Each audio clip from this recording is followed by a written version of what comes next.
Las Escrituras y el mundo. Introducción. En el Nuevo Testamento se le habla con frecuencia al cristiano sobre el mundo y de su actitud con respecto al mundo. La santa palabra de Dios es una luz del cielo, brillando en lugar oscuro. Segunda de Pedro capítulo 1 versículo 19. Sus divinos rayos hacen ver las cosas en sus verdaderos colores, penetrando y exponiendo el falso brillo que cubre muchos objetos.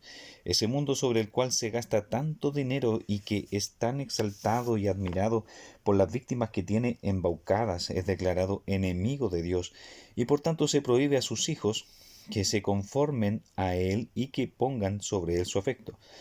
La fase presente de nuestro tema no es ni con mucho la menos importante de todas las que nos hemos dispuesto a considerar, y el lector serio hará bien buscando la divina gracia para medirse con respecto a ella.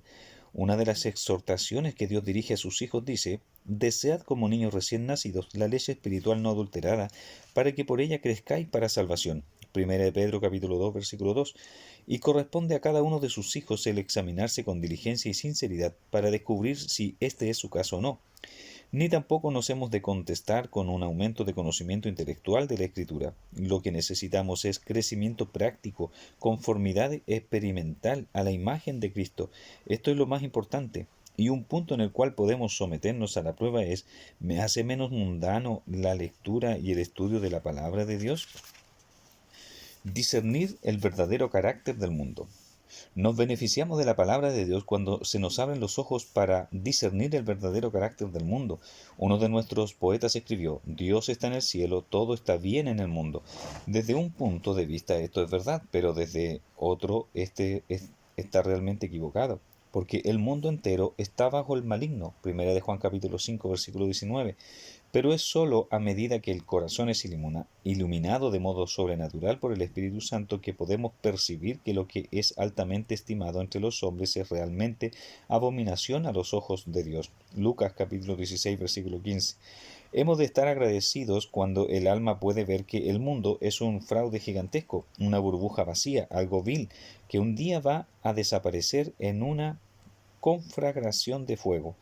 Antes de seguir adelante, definamos este mundo al cual se le prohíbe amar al cristiano. Hay pocas palabras en las Sagradas Escrituras que sean usadas con una mayor variedad de significado que esta. Con todo, una atención cuidadosa al contexto nos ayudará a determinar el sentido de cada caso. El mundo es un sistema u orden de cosas completo en sí mismo. No se permite que entre ningún elemento extraño, y si esto ocurre rápidamente se le asimila o acomoda. El mundo es la naturaleza caída del hombre actuando en la familia humana, modelando el marco de la sociedad de acuerdo con sus propias tendencias. Es el reino organizado de la mente carnal que está en enemistad contra Dios y que no se sujeta a la ley de Dios ni tampoco puede. Romanos capítulo 8 versículo 7.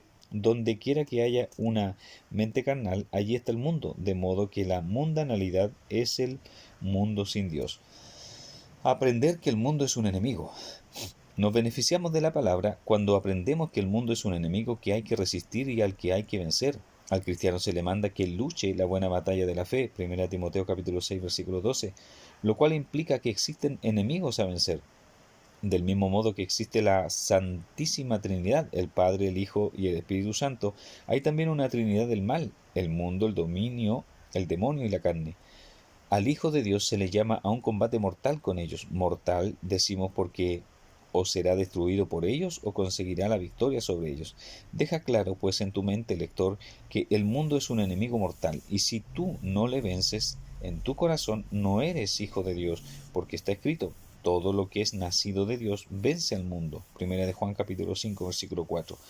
Pueden darse las siguientes razones, entre otras, de por qué es necesario vencer al mundo. Primero, todos sus seductores objetos tienden a desviar nuestra atención y enajenar nuestro afecto de Dios. Es necesario que sea así, porque la tendencia de las cosas que se ven es la de desviar al corazón de las cosas que no se ven. Segundo, el espíritu del mundo es diametralmente opuesto al espíritu de Cristo. Por ello escribió el apóstol: y nosotros no hemos recibido el espíritu del mundo, sino el espíritu que proviene de Dios. 1 Corintios capítulo 2 versículo 12. El Hijo de Dios vino al mundo, pero el mundo no le conocía. Juan capítulo 1 versículo 10. Por ello los príncipes y gobernadores de este mundo le crucificaron. 1 Corintios capítulo 2 versículo 8. Tercero, sus cuidados y preocupaciones son hostiles a una vida devota y piadosa. Los cristianos, como el resto de la humanidad, tienen la orden de Dios de trabajar 6 días a la semana, pero mientras están así ocupados necesitan estar constantemente en guardia para que no les gobierne la ambición en lugar del cumplimiento de su deber. Esta es la victoria que ha vencido al mundo, nuestra fe, 1 Juan capítulo 5 versículo 4. Solo una fe dada por Dios puede vencer al mundo, pero cuando el corazón está ocupado con realidades invisibles, aunque eternas, es librado de la influencia corruptora de los objetos mundanales. Los ojos de la fe disciernen las cosas de los sentidos en sus colores verdaderos y ven que son vacías y vanas y no son dignas de ser comparadas con los objetos grandes y gloriosos de la eternidad. Un sentido profundo de las perfecciones y presencia de Dios hace que el mundo aparezca como menos que nada cuando el cristiano ve que el divino Redentor muere por sus pecados, que vive para interceder por su perseverancia y que reina y rige las cosas con miras a su salvación final. El cristiano exclama: no hay para mí ningún bien en la tierra aparte de ti. ¿Y qué dices con respecto a ti cuando lees estas líneas? Puede que asientas cordialmente a lo que se dice en el párrafo anterior, pero ¿cuál es la realidad de tu situación?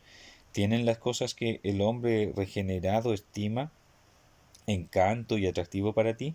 ¿Quita de la persona mundana las cosas en que se deleita y se siente perdido? ¿Te ocurre lo mismo a ti? ¿O al contrario, se halla tu gozo y satisfacción en objetos que no te pueden ser quitados? No consideres estas cosas a la ligera, te ruego, sino considéralas seriamente en la presencia de Dios. La respuesta sincera de las mismas será el índice o marcador del estado real de tu alma e indicarán si eres de veras una nueva criatura en Cristo Jesús o te haces la ilusión de serlo. Aprender que Cristo murió para librarnos del mundo. Nos beneficiamos de la palabra de Dios cuando aprendemos que Cristo murió para librarnos del presente siglo malo. Gálatas capítulo 1 versículo 4. El Hijo de Dios vino no solo para cumplir los requisitos de la ley, Mateo capítulo 5 versículo 17, sino para deshacer las obras del maligno, 1 Juan capítulo 3 versículo 8, para librarnos de la ira venidera, 1 Tesalonicenses capítulo 1 versículo 10, para salvarnos de nuestros pecados, Mateo capítulo 1 versículo 21, pero también para librarnos del yugo de la esclavitud de este mundo y para liberar al alma de su nefasta influencia. Esto se prefiguró en los tratos que Dios tuvo con Israel. Los israelitas eran esclavos en Egipto, y Egipto es una figura o símbolo del mundo. Estaban bajo una cruel esclavitud, pasando la vida haciendo ladrillos para el faraón. Les era imposible alcanzar la libertad por su cuenta, pero Jehová, con su gran poder, los emancipó y los sacó de un horno de hierro. Deuteronomio capítulo 4, versículo 20, Jeremías capítulo 11, versículo 4. Esto mismo hace Cristo con los suyos, quebranta el poder del mundo en sus corazones, los hace independientes de él, para que no procuren sus favores, ni le teman, ni si frunce el cejo.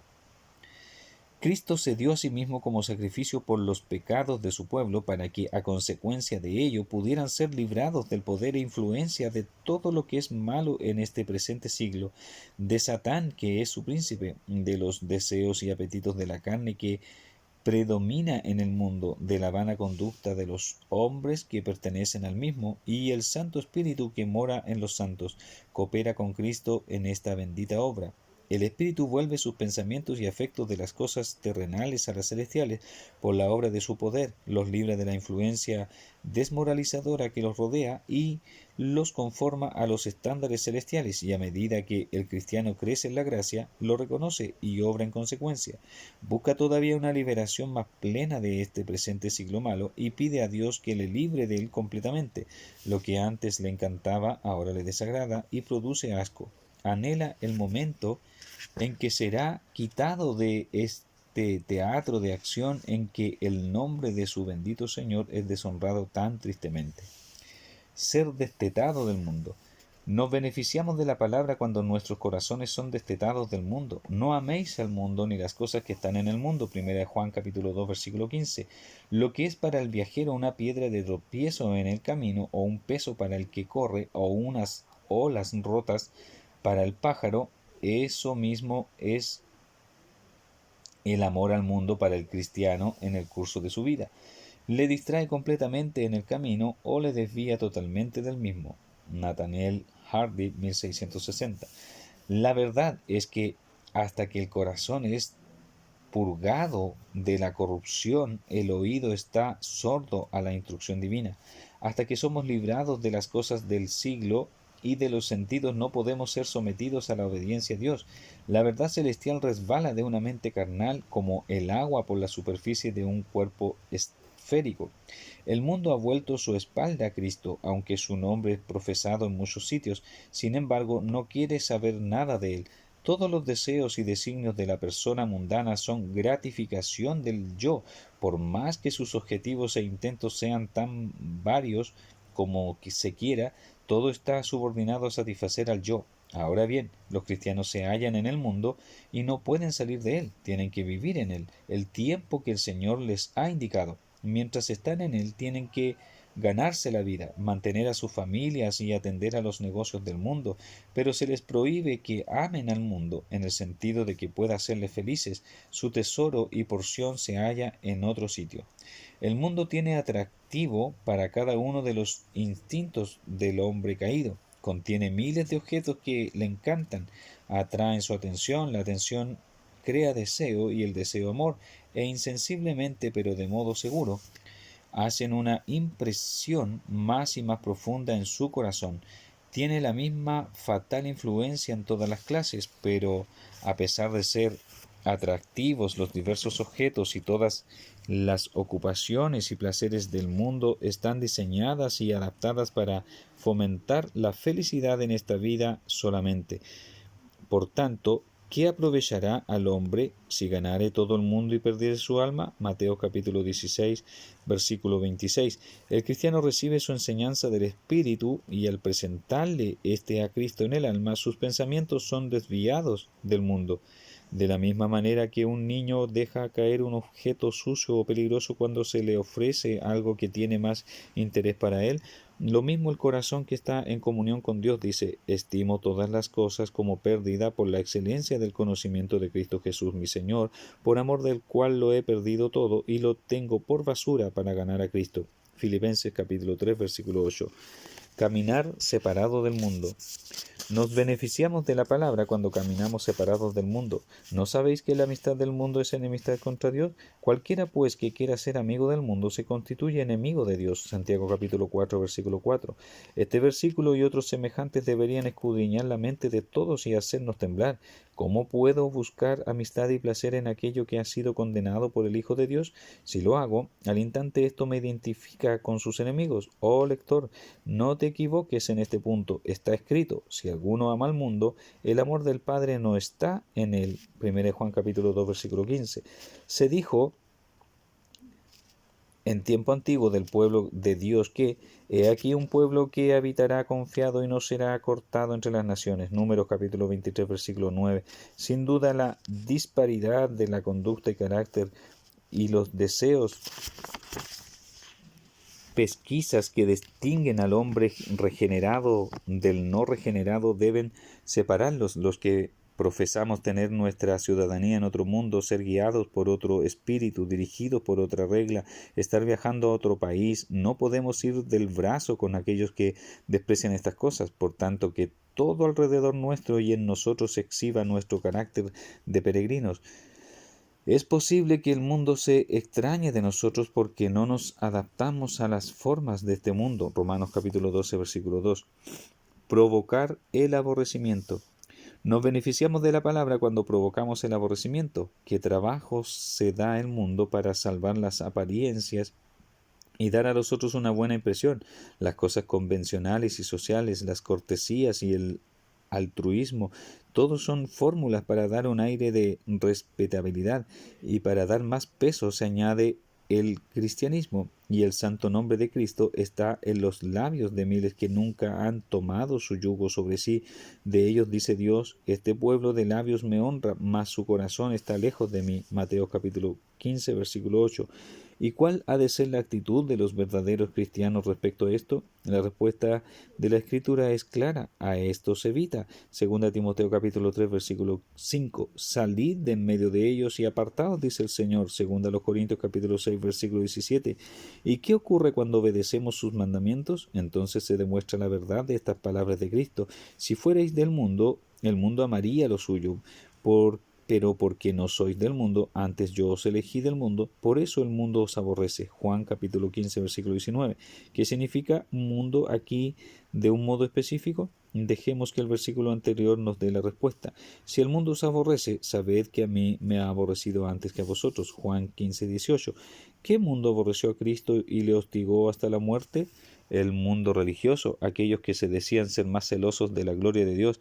Lo mismo ocurre ahora, que el cristiano vuelva la espalda a la cristiandad que deshonra a Cristo, y sus enemigos peores y más implacables y sin escrúpulos serán aquellos que dicen ellos mismos ser cristianos. Pero bienaventurados sois cuando por mi causa os vituperen y os persigan, y digan toda clase de mal contra vosotros mintiendo. Gozaos y alegraos, porque vuestro galardón es grande en los cielos. Mateo capítulo 5, versículos 11 y 12. Hermano, es una buena señal, una marca segura de que te beneficias de la palabra, cuando el mundo religioso te aborrece. Pero si por otra parte todavía tienes buena reputación entre las iglesias o asambleas, hay buenas razones para temer que amas la alabanza de los hombres más que la de Dios. Elevarse por encima del mundo. Nos beneficiamos de la palabra cuando nos elevamos por encima del mundo. Primero, respecto a sus costumbres y modas, el hombre mundano es un esclavo de las costumbres y estilos que están de moda.